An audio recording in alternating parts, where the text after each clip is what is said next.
Welcome to a special report. Today, we delve into a topic that has captivated royal watchers and the public alike: the births of Prince Archie and Princess Lilibet. Recent information has emerged, sparking widespread discussion and raising questions about the details surrounding these significant royal events. It appears that what was once considered private family matters are now under public scrutiny, revealing a narrative that fewer might have anticipated. Before we dive into this fascinating news, make sure to hit that subscribe button and ring the notification bell so you never miss our exclusive royal updates and insights. The Duke and Duchess of Sussex, Prince Harry and Meghan Markle, have always been under an intense spotlight. From their engagement to their wedding, and then the arrival of their children, every detail has been meticulously followed by global media and fans. Archie Harrison Mountbatten-Windsor, born on May 6, 2019, was celebrated as the first child of the couple. 2 years later, on June 4, 2021, Lilibet Diana Mountbatten-Windsor arrived, named in honor of her great-grandmother Queen Elizabeth II and her late grandmother Princess Diana. However, behind these public announcements and joyous celebrations, it appears there may be layers of information that are only now coming to light. The core of this recent revelation centers on discrepancies or omissions in the official records and public statements regarding where and how Archie and Lilibet were born. When Archie was born, the official statement indicated that Meghan had gone into labor in the early hours of May 6 and delivered a healthy baby boy. The birth was announced to the world later that day, with specific details about the weight and gender of the baby. The location, however, remained somewhat ambiguous in the initial reports. For Lilibet's birth, the announcement was made by a spokesperson for the couple, stating she was born at 11:40 a.m. on Friday, June 4th, at Santa Barbara Cottage Hospital in Santa Barbara, California. This direct statement for Lilibet seemed to offer more clarity about the location compared to Archie's birth announcement. However, even with this seemingly clear statement, deeper investigation into the circumstances has led to further questions about what exactly was shared and what might have been withheld from the public.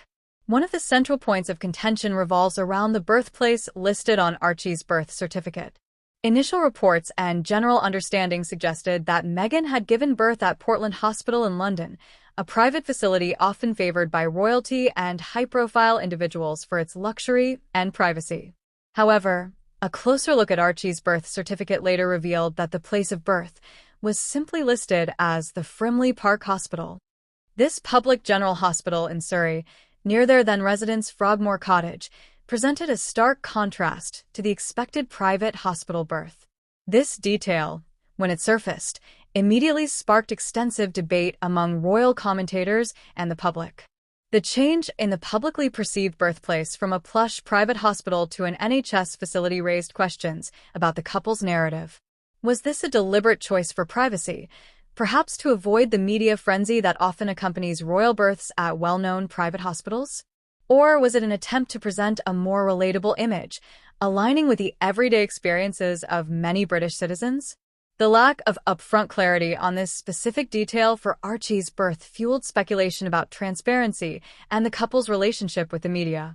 For Lilibet, the situation appears slightly different on the surface. The couple had already relocated to California by the time of her birth. Their statement explicitly named Santa Barbara Cottage Hospital as the birthplace. This was a clear geographic change, reflecting their new life in the United States. However, even with this clarity, questions have arisen from some quarters regarding the consistency of information provided by the couple, particularly when looking back at the narrative surrounding Archie's birth. The focus has shifted from where she was born to what their overall strategy was in communicating these pivotal family moments. There are also underlying narratives about privacy and media control that weave through these discussions. Prince Harry and Meghan have consistently expressed their desire for privacy, especially concerning their children. Their move to the United States was, in part, attributed to seeking a life away from the relentless scrutiny of the British tabloids. However, this pursuit of privacy has often been juxtaposed with their willingness to share certain aspects of their lives through documentaries, interviews, and official statements. This dynamic creates a complex picture where the public is simultaneously provided with information and left to wonder about potential gaps. The differing degrees of detail provided for Archie and Lilibet's births can be interpreted in various ways. For Archie, the initial ambiguity, followed by the revelation of Frimley Park Hospital, could be seen as an attempt to manage expectations or perhaps gain a short period of quiet before the full details emerged. For Lilibet, the clear statement about the Santa Barbara Cottage Hospital might indicate a more settled approach to public announcements, having navigated the unique challenges of their first child's arrival under intense media glare. Furthermore, the very nature of royal births, particularly those high in the line of succession, carries immense public interest and historical significance. Every detail, from the time of birth to the location, becomes part of the public record and a point of historical curiosity. The scrutiny faced by Harry and Meghan is not entirely new. Previous royal generations have also navigated the delicate balance between public duty and personal privacy. However, in the age of instant global communication and widespread social media, the speed and intensity of public inquiry are amplified. Ultimately, the discussion surrounding Archie and Lilibet's births isn't just about birth certificates or hospital names.